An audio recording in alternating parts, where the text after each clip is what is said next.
So hello everyone and welcome to our daily live current affair show. और जैसा आप सभी जानते हैं कि हम डेली मंडे टू फ्राइडे तो आपके साथ डिटेल में करंट अफेयर्स को डिस्कस करते ही हैं, और सैटरडे को पूरे हफ्ते के करंट अफेयर्स को क्विज की फॉर्म यानी एमसीक्यू वाइज भी लेके आते हैं। आपको पता चाहे देखिए किसी भी कॉम्पिटिटिव एग्जाम की प्रिपरेशन कर रहे हो, चाहे मैं बात करूं बैंकिंग, एसएससी, रेलवे या इंश्योरेंस एग्जाम की, आपको करंट अफेयर्स में से क्वेश्चन तो देखिए डेफिनेटली एग्जाम में देखने को मिलेंगे ही। तो आज हम डिस्कस करेंगे 16 नवंबर और 17 नवंबर के अभी तक के जितने भी इंपॉर्टेंट न्यूज और अपडेट्स हैं उनको। तो आपको पूरी इस वीडियो को देखना ही है और जो भी इंपॉर्टेंट की पॉइंट्स हैं उनको note down side by side करते चले। तो पहला आज का हमारा इंपॉर्टेंट अपडेट है PM Modi to attend 12th BRICS summit today via video conferencing. तो आज जो है 12वां ब्रिक्स समिट को अटेंड करेंगे PM Modi via video conferencing. और आपको जितने भी इस टाइम पे इस तरीके के इवेंट्स हो रहे हैं वो ज्यादातर वीडियो कॉन्फ्रेंसिंग या वर्चुअल मोड में ही हो रहे हैं। ठीक है, आपको पता है कोविड को ध्यान में रखते हुए।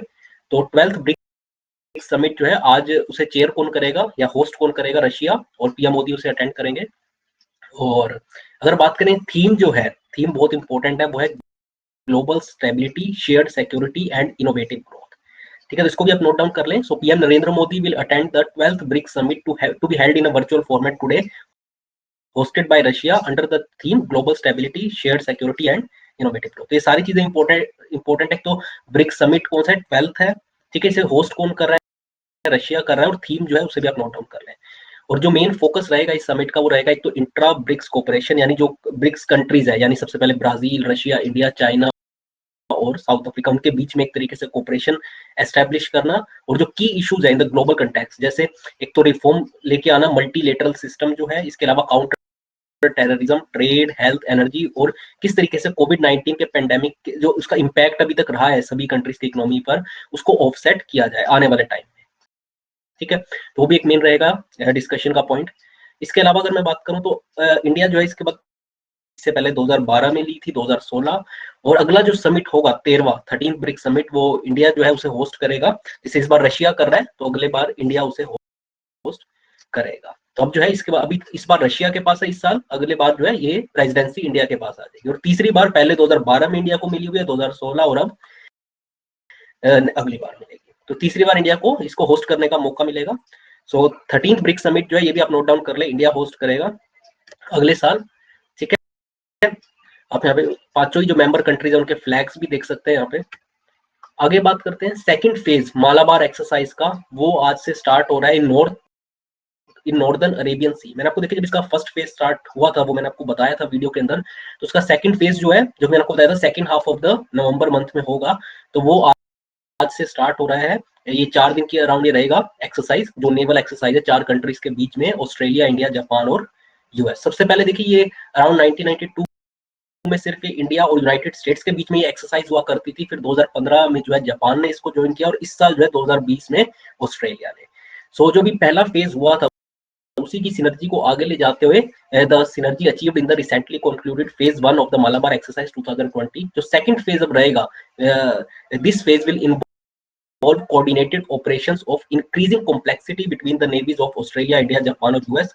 और जो मेन देखिए इसमें कैरियर्स रहने वाले, एक तो इंडिया का विक्रमादित्य करियर बैटल ग्रुप इसमें पार्ट लेगा इंडियन नेवी का, और दूसरी तरफ से यूएस का जो सबसे एडवांस्ड माना जाता है निमिट्स करियर स्ट्राइक ग्रुप, वो भी इसमें पार्टिसिपेट करेगा इन high intensity naval operations over 4 days. और मैंने आपको देखिए बताया कि क्यों ये एक्सरसाइज कंडक्ट की जाती है। एक तो देखिए इससे जो आपस की कंट्रीज होते हैं उनमें रिलेशंस इंप्रूव होते हैं, और इस तरीके से जो इंटर ऑपरेटिविटी होती है, जब भी कोई देखिए इस तरीके का इशू आता है, कभी वार लाइक सिचुएशन, तो इस तरीके की जो एक्सरसाइजेज होती है वो मेंटली भी प्रिपेयर करती है, और जो भी एक्सपर्टीज होती है हर कंट्री के, जो वहाँ की नेवल होती है, चाहे वो आर्मी के बीच में भी इस तरीके की एक्सरसाइज होती है, तो ताकि दूसरी कंट्री तक भी वो जो एक्सपर्टीज है वो ट्रांसफर कर सके। तो इसलिए काफी इससे रिलेशंस भी कंट्रीज के बीच में इंप्रूव होते हैं। जैसे आपने कभी नहीं सुना होगा इंडिया और पाकिस्तान के बीच में इस तरीके की एक्सरसाइज हुई हो, क्योंकि आपको इंडिया और पाकिस्तान के अच्छे रिलेशंस नहीं है ज्यादा, ठीक है ना, डिप्लोमेटिकली। तो इस तरीके से जो अच्छे जिनके रिलेशंस होते हैं उसी के बीच में आपको इस तरीके की एक्सरसाइजेस देखने को मिलेगी।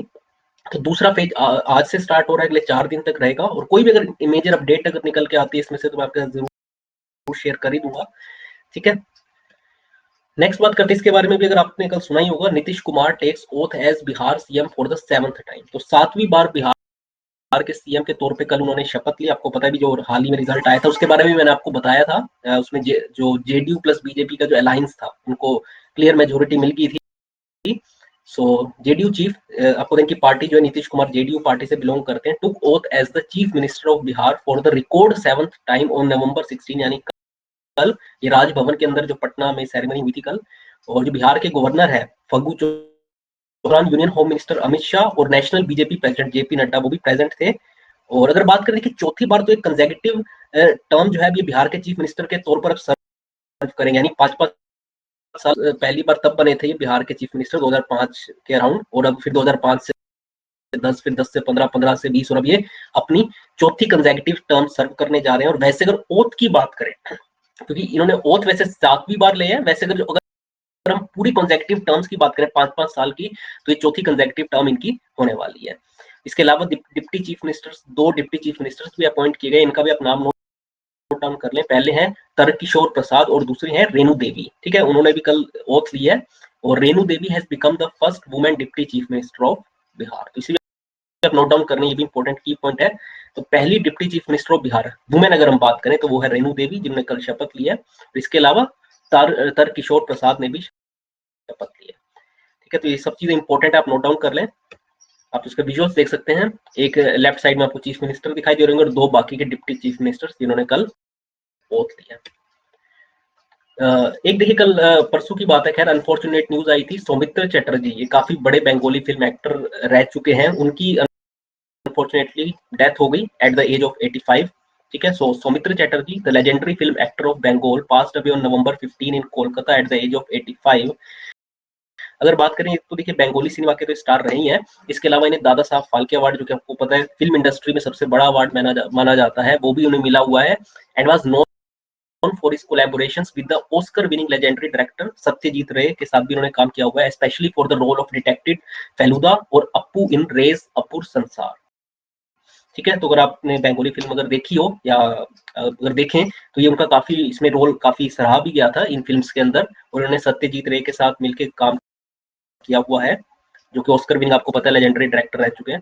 और मूवीज के अलावा अगर बात करें तो ये नोटेड रिसाइटर, पोइट और एक्टर थे, ठीक है। और खुद पीएम मोदी और वेस्ट बंगाल के जो चीफ मिनिस्टर है ममता बनर्जी, उन्होंने इनकी डेथ को मौन किया and mentioned his death as a loss to the world of cinema. तो काफी इनका देखिए, एक अगर आप फिल्म वगैरह देखते हो तो आपने इनका नाम जरूर सुना होगा, और काफी बड़े ये एक्टर रह चुके हैं। और अनफॉर्चुनेटली इनकी डेथ हो गई, उनको कोरोना वायरस से भी पॉजिटिव पाए गए थे, तो माना यही जा रहा है उसकी वजह से जो कॉम्प्लिकेशंस हुई और उनकी फिर डेथ हो गई, ठीक है। तो नोट डाउन जरूर कर ले आप, इनकी आप फोटो देख सकते हैं। और आखिरी आज का हमारा अपडेट है वो है स्पेसएक्स और नासा ने मिलकर जो है पहला ऑपरेशनल एस्ट्रोनॉट मिशन जो है वो स्पेस के अंदर भेजा है। स्पेसएक्स जो है वो देखिए प्राइवेट स्पेस एजेंसी है, जिस तरीके से भी हाल ही में इंडिया ने भी अनाउंस किया है जो आत्मनिर्भर भारत पैकेज के दौरान की इंडिया भी अब जो अपनी स्पेस एजेंसी है इसरो, उसको देखिए प्राइवेट सेक्टर के को देगा, ठीक है। मतलब प्राइवेट सेक्टर को मतलब उनके पास भी एक अपॉर्चुनिटी रहेगी कि वो भी अपने जैसे अगर फ्लाइट्स वगैरह के ऑपरेशन है वो भी सेंड कर पाएंगे। तो उसी तरीके से ऑलरेडी अमेरिका के अंदर तो ये काफी टाइम से ही चल रहा है। तो स्पेसएक्स एक वहाँ की प्राइवेट एजेंसी है और नासा दोनों ने मिलकर जो है पहला ऑपरेशनल एस्ट्रोनॉट मिशन जो है वो स्पेस के अंदर भेजा है। सो इसके बारे में बात कर लेते हैं। SpaceX launched 4 astronauts to the by a private company, और जो इसका नाम है वो है Falcon 9 thunder into the night from Kennedy Space Center with 3 American और एक जैपनीज जो क्रू है उसके अंदर बेसिकली 4 लोगों को भेजा गया है। और अगर बात करें अराउंड 27 आवर्स के करीब तो इन्होंने ऑर्बिट में टाइम स्पेंड किया, और जो है फिर जो फाइनल जो इनका डेस्टिनेशन है उधर ये इनको फिर उसके बाद भेजा गया है। और it was one of the first time in the history of the space agency that the design, testing और डेवलपमेंट सभी चीजें जो पूरे एक फेज होता है, देखिए किसी भी मिशन को लॉन्च करने से पहले स्पेस के अंदर वो सारा जो है of the new human rated spacecraft was handed over to the private sector. पूरा का पूरा देखिए अभी तक इंडिया में भी जो आपको बता रहा था कंप्लीटली ये नहीं, इसरो ने देखिए ये बात की अपॉर्चुनिटी रहेगी प्राइवेट एजेंसीज के पास भी कि वो भी अगर चाहे तो अपना कोई मिशन या कोई भी अगर उनका है मतलब अगर वो लॉन्च करना चाहते हैं तो कर पाएंगे, उनके पास अपॉर्चुनिटी रहेगी। लेकिन उसके बाद भी देखिए टेस्टिंग वगैरह जो है वो इसरो की तरफ से ही रहेगी। लेकिन ये पहली बार है कि पूरा का पूरा प्रोसेस डिजाइन से लेके टेस्टिंग से लेके डेवलपमेंट सारा काम जो है वो प्राइवेट सेक्टर को हैंड ओवर किया गया है, ठीक है। तो ये काफी हिस्टोरिक ईयर कह सकते हैं स्पेस की फील्ड में, ये मतलब प्राइवेट एजेंसी ने इस तरीके से ऑपरेशनल एस्ट्रोनॉट्स को भेजा है स्पेस के अंदर, ठीक है। तो इसको आप जरूर नोट डाउन करना, आप उसके विजुअल्स देख सकते हैं जब इसे लॉन्च किया गया था कैनेडी स्पेस सेंटर से, ठीक है। चलिए तो एक बार जल्दी से गो थ्रू कर लेते हैं पीछे जो हमने पहले करंट अफेयर्स देखे। हमने बात की थी सौमित्र चटर्जी के बारे में जो कि लेजेंडरी बंगाली फिल्म एक्टर रह चुके हैं, जिनकी अनफॉर्चुनेटली डेथ हो गई एट द एज ऑफ 85।